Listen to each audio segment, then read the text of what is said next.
moi j'ai besoin de sortir de mon bureau, hein. Je suis un homme politique, j'ai besoin de confronter mes idées, d'écouter les autres, de me faire engueuler de temps en temps. J'ai besoin de ce contact avec les gens.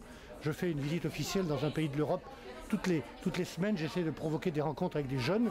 Je participe à tous les débats où je suis invité.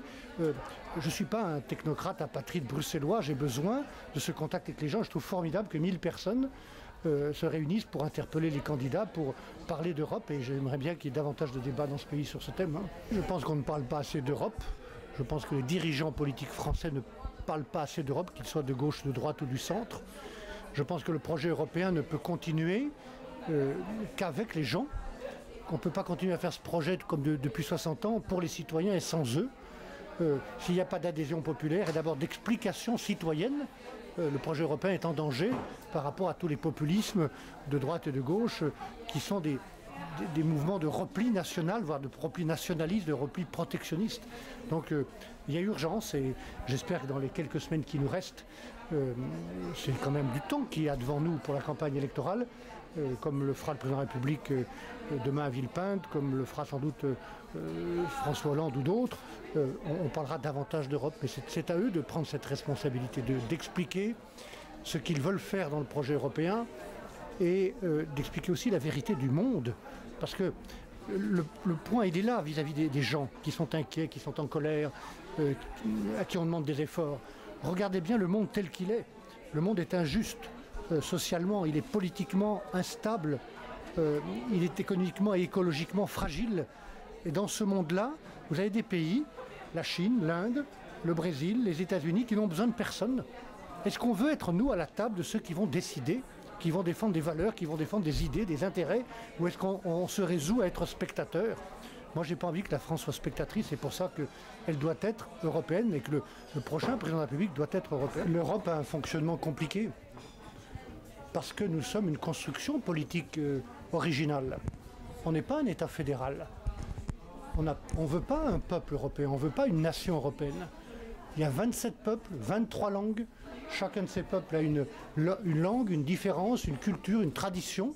Et chacun tient, comme nous Français, nous tenons à notre différence par rapport aux autres. Donc c'est forcément compliqué.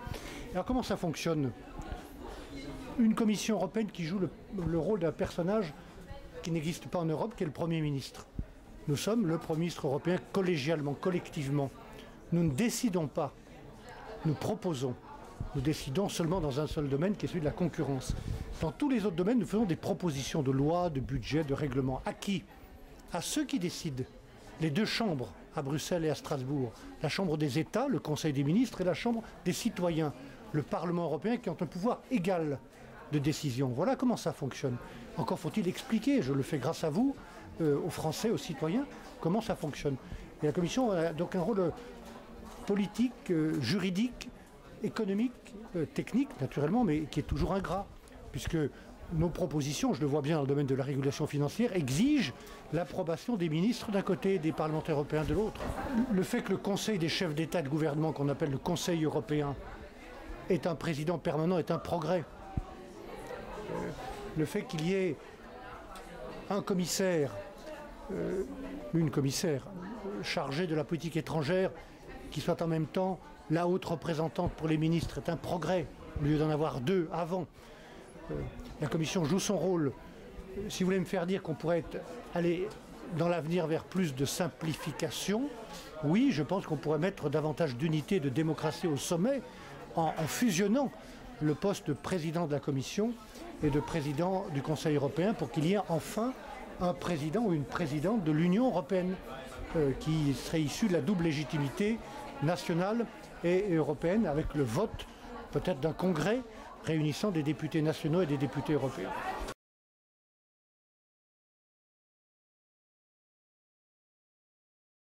L'euro est une monnaie jeune, hein, 10 ans, si vous la comparez au dollar ou à d'autres monnaies en Asie. Donc il faut la juger comme une monnaie jeune et pas la juger sur des variations, des mouvements quotidiens ou mensuels. Et moi j'ai confiance dans l'euro, je vois que c'est une monnaie qui est solide, qui est forte, parfois même certains la trouvent trop forte. Le problème, c'est que nous avions créé une monnaie unique, donc l'unité monétaire, en laissant la désunion économique continuer. Et 27 politiques, enfin 17 politiques pour les pays qui ont l'euro, 17 politiques économiques, budgétaires, fiscales juxtaposées et parfois concurrentes. Ce qui vient d'être décidé depuis un an est considérable. On l'a décidé dans la crise, le dos au mur, au forceps, mais on a pris de bonnes décisions pour créer les conditions d'une union économique qui accompagne normalement l'union monétaire. Donc voilà, maintenant vous parliez des 20 ans du marché unique. Il ne faut pas que cet anniversaire soit nostalgique, il ne faut pas qu'il soit mélancolique. Il faut qu'il soit dynamique pour l'emploi, pour la croissance. C'est pour ça que j'ai présenté avec mes collègues commissaires, j'ai fait une 50aine de propositions de loi pour faciliter la croissance, l'innovation, le financement des PME, l'entrepreneuriat social, la cohésion sociale, l'innovation avec le brevet européen. Nous voulons que cet anniversaire du marché unique soit un anniversaire dynamique pour plus de croissance. C'est ça qu'attendent les gens. François Hollande n'est pas le seul à avoir évoqué l'exigence de croissance. Le président de la République, que je connais bien puisque j'étais son ministre, a depuis des mois et des mois travaillé à cette perspective, d'abord de régler la crise de la dette souveraine avec ses collègues et la Commission et la Banque centrale, et d'accompagner cet effort de coordination économique et d'austérité quelquefois par une relance de la croissance. Donc tous ceux qui ont envie de se battre pour cet agenda de croissance sont les bienvenus.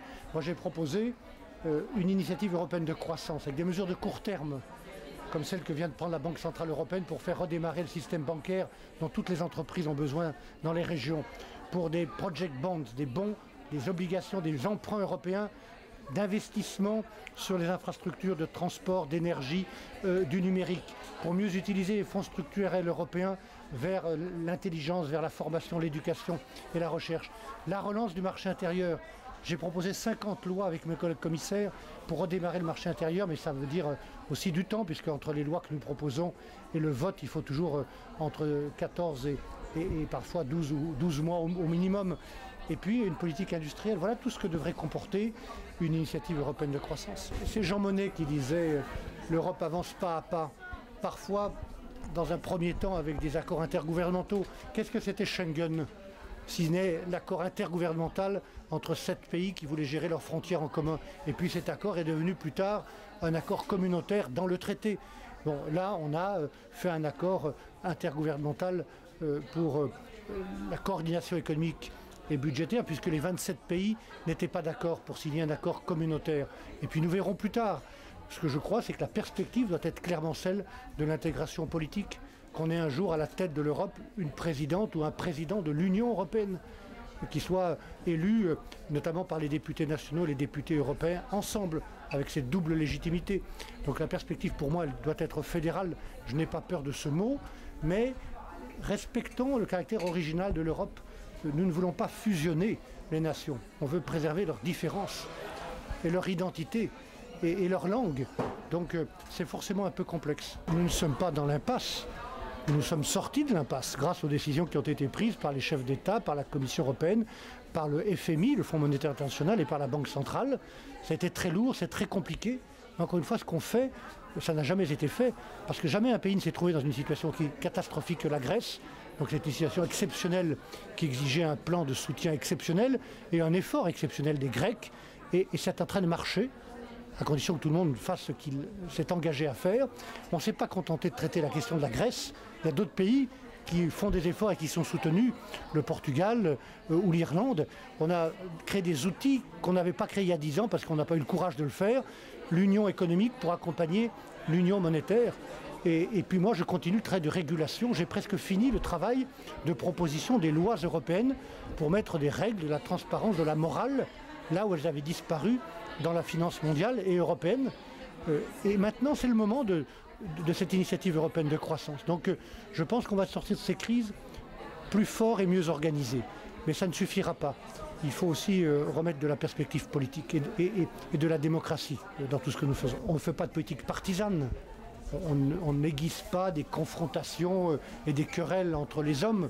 Nous faisons des propositions. Dans le passé, un certain nombre de ces propositions ont été, par exemple, sur une ligne politique très libérale dans les 10 ou 15 ans passés.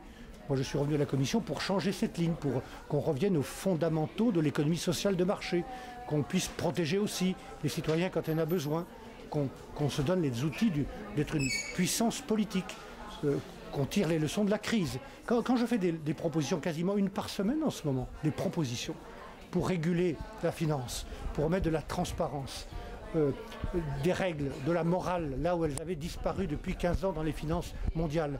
Je fais de la politique. Je ne fais pas de la technique, je fais de la politique, mais qui s'appuie sur des lois, sur de la technique, sur du juridisme aussi. Mais je fais de la politique.